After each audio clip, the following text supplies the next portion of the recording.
Movies about depression review. Disclaimer, if you're triggered by depressing movies, then watch something else and don't watch any of these movies because it's all about dark themes.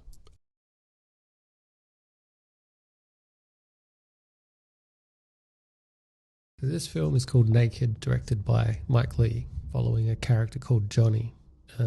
This kind of dysfunctional intellectual character, basically on the run from Manchester for having rough sex or something with a woman and stealing a car and escaping from his troubles to just find more of them.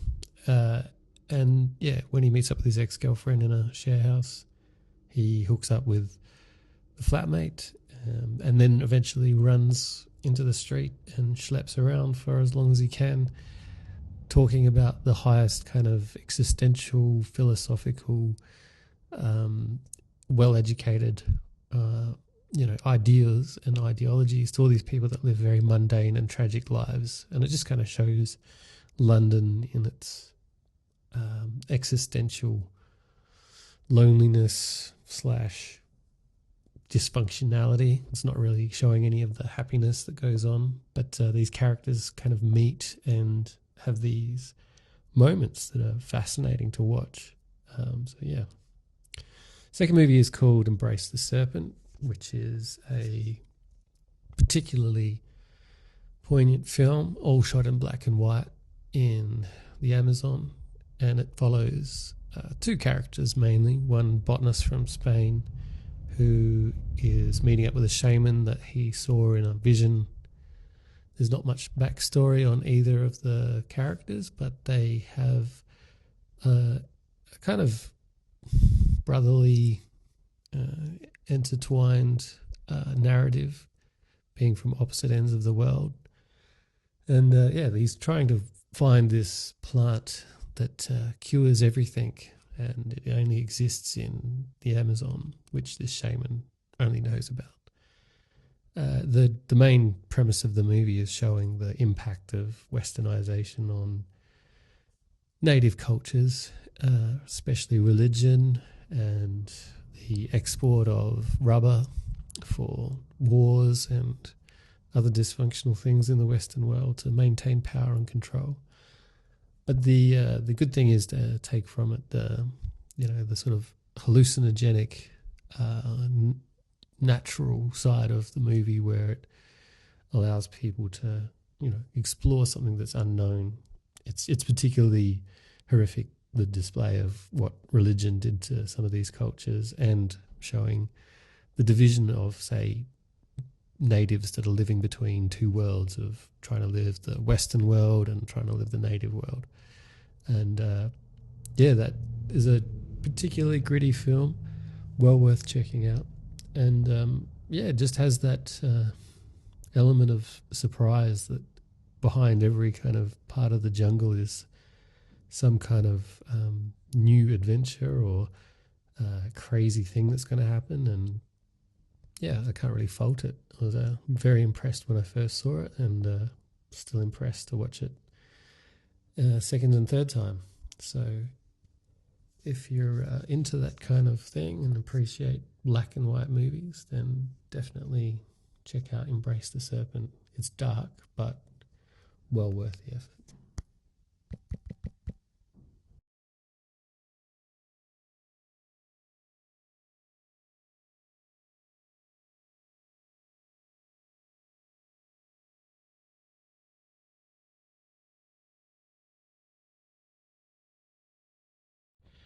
Treasures in the Snow is a very early movie from the 80s, based on a novel.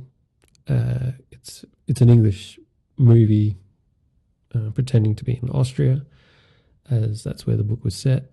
But it's a very painfully aware movie of a young kid's life where they get shamed or unfortunately dragged into a drama, and then the small town talks, and basically a small boy is playing near a cliff and he throws the toy and it falls over the edge, and the little boy falls off the edge of the cliff and he thinks he's dead, and runs and hides because he feels guilty. And yeah, so basically he goes through this whole how he has to redeem himself.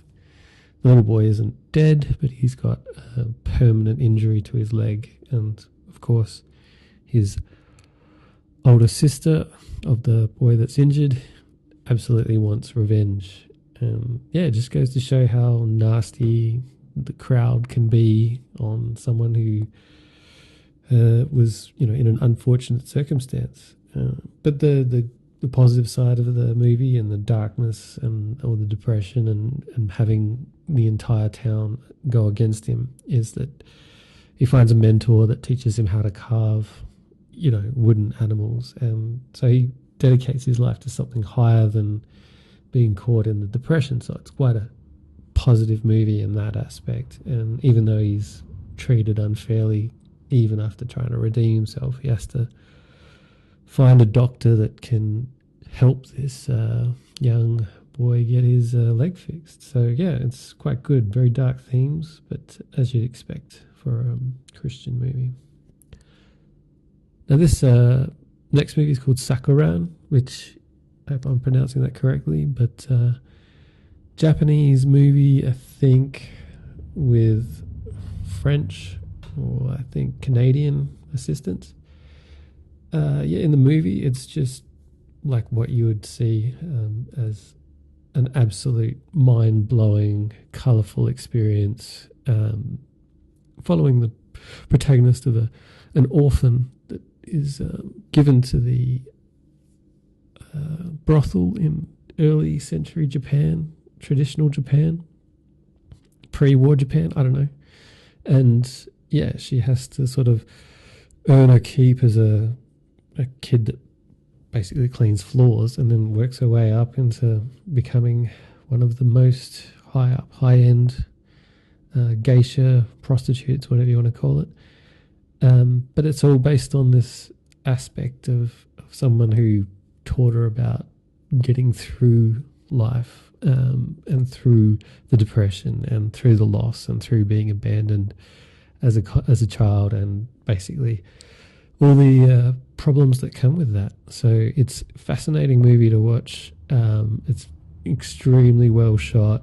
The sound on the movie is fantastic. Just the soundtrack, because it does that thing where it basically doesn't stick to the traditional values of the era. It crosses over, uses all kinds of awesome Japanese music, from metal to traditional music and everything in between. But it's just a fascinating movie of somebody's trial and how they get through it. And just watch it for the color if you don't like dark movies about sex.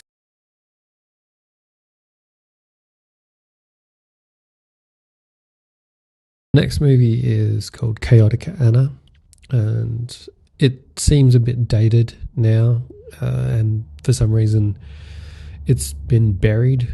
It's not really available to buy or purchase or rent unless you get some sort of weird small run webpage that does specialist films. But it follows this character who basically has past lives come back to her in a kind of trance state when she gets hypnotized. And accessing this trance state, she can go back into time, and it's all about how she was killed in different lives. And it was, basically the movie is kind of like a sleuth movie where they have to investigate, find a way of finding where these people were killed and how they were killed, because it's very specific how she dies in her trance state. So, and the dreams that come with it. So she knows she comes from, somewhere in a Bedouin or Native American Indian or somebody who lived in South America. And the story kind of revolves around a romantic relationship that has this kind of, way of keeping the plot running, as he's sort of disturbed, overly sensitive kind of artist person. But the fascinating thing about this movie is it's showing that past life, depression, repression, what we carry through life, and how you have to deal with that, or how you can deal with that. So yeah, it's kind of esoteric, but very, very good. Very good movie to watch, but very, very dated now.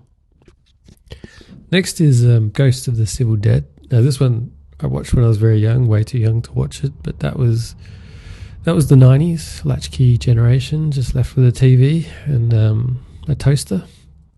But this one was particularly disturbing to watch because it showed Australia in its kind of brutal, raw, how it would have been, I don't know, in the earlier stages of colonization, with these weird, prison colony style, putting people away and withdrawing them and turning them into kind of monsters from, with having nothing. And Australia is pretty much well known for being a very isolated place with practically nothing.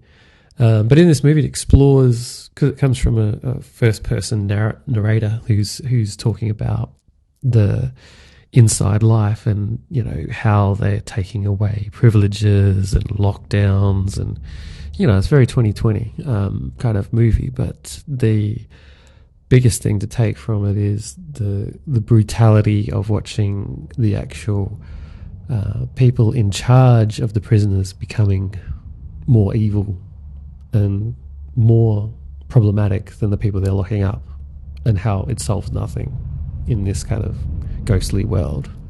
So check it out.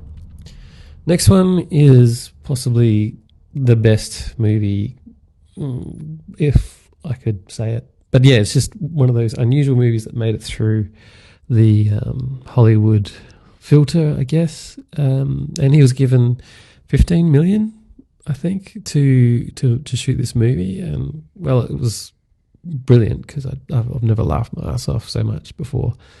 It has pretty dark themes in there, but to be honest, it's the most quotable film ever, just because of the craziness, absurdity of it.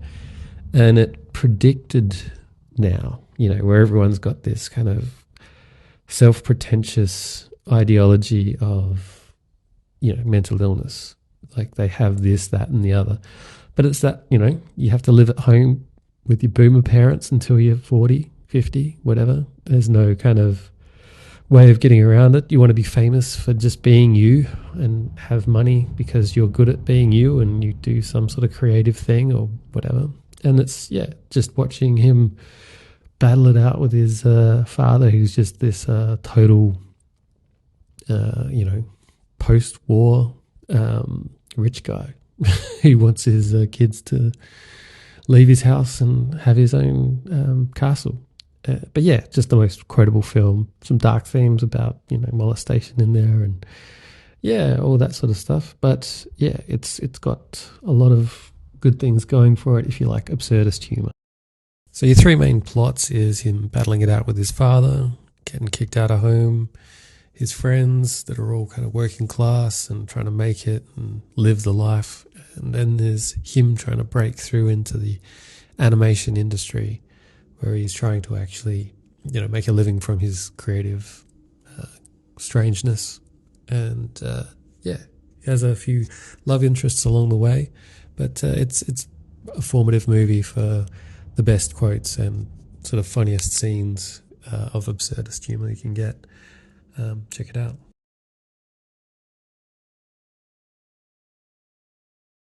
Now, Akira is probably the most reviewed movie on the internet for animation.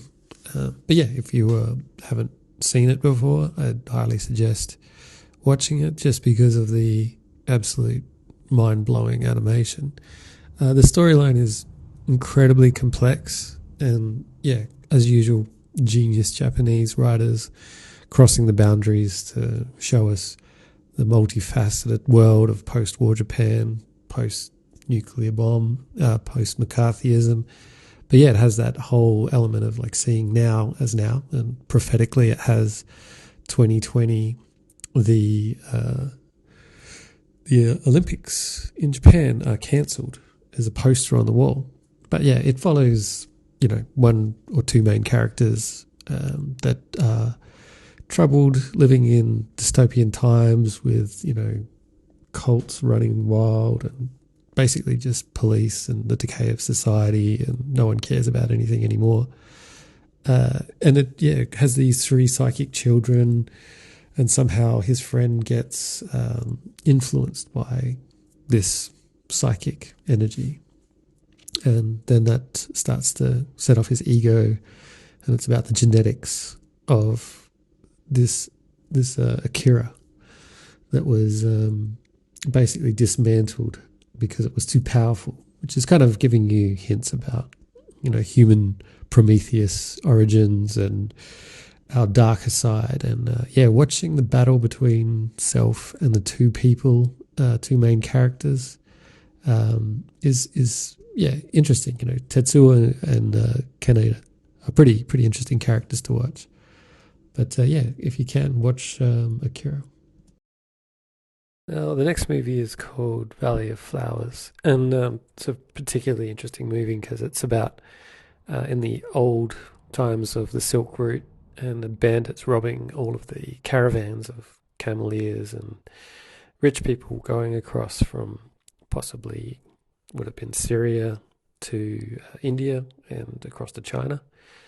And it's just this fascinating movie of how the bandits meet up with this strange woman and how she sort of bewitches the leader, and she's a very unusual character and doesn't need to drink or eat and has all these very fine features that never seem to be affected by anything. And so she bewitches him into another life of trying to find the esoteric, trying to find things that are hidden, because, having all the treasures in the world are not enough. And so it crosses over multiple timelines, and it has the most fascinating display of, what would happen, if you were to fall in love with an immortal, or if you were to become an immortal, or the occult science of losing immortality. I also didn't know that the meaning of the word Yeti was actually about this guy that basically chases down spiritually kind of bad people or kills demons. So it's a very interesting movie. Lots of action, lots of past life kind of regression, but interesting. The next movie is called The Island, and it's a Russian movie. And basically it's post-World War II, where a young sailor that worked in the boiler room shoveling coal has to make a choice in some sort of moral situation, like life and death between his captain and him and the people that are taking over the ship in World War II. And because of his shameful actions, he dedicates his life to living on a monastery as a servant to the monks, basically Russian Orthodox monks, I'd say. And they treat him as just the village idiot that stokes the boiler and shovels coal, and they give him food, and he lives in the coal room, as sort of self-imposed punishment. It's very similar to the movie, to the book, The Idiot. And it's that simplicity of, watching high-end religion versus a sovereign kind of idiot that has his own way about things, and that, truthfulness, honesty, the brutal honesty of living in your truth, of not having to want anything or need anything. And so, the monks kind of find him fascinating because everyone wants to go see him for healing, and not to see these monks that have got all the fancy robes and, everything going for them in the religious area. So, it's a very interesting movie, and watching that, the redemption, the healing, truthful, brutal honesty, living your honesty, and then finding out, you don't need to be that kind of self-admonishing. But very, very interesting movie. So a very cold and bleak movie with multiple themes, multiple layers, multiple questions, mental health, you name it, it's all there. But brilliant. And the next movie is Underground, which is a Serbian film from 1995, which I watched, I don't know, maybe 15, 20, 30 times, just because of the artistry involved in the movie and the themes and multiple layers and levels, from going from World War One through World War Two, through to the Yugoslavian, Serbian, Croatia conflicts, and more. And it basically shows this kind of interconnected world that we all live in, but this is from the earliest perspective, and that ideology of war being the way that the world is transferred into different layers, and the question of brotherhood. There's deeper themes as well, being with the fact that these two brothers, the main characters, Blackie and his mate, are constantly fighting over this Russian girl, which is symbolic of Russia, I guess, the relationship with Russia during the First World War or Second World War, and just this huge amount of metaphors for forcing the public to become blind and deaf to the real world outside, and how they're just used as kind of manufacturing and supplying the wars, and everyone's just oblivious to it in their little life, regardless of where they are. But it's incredibly funny. It has so much deeper meanings, and it's got this kind of vaudeville, funny slapstick, but incredibly good scenes that are just meta as well, because they have the irony of being multiple layers.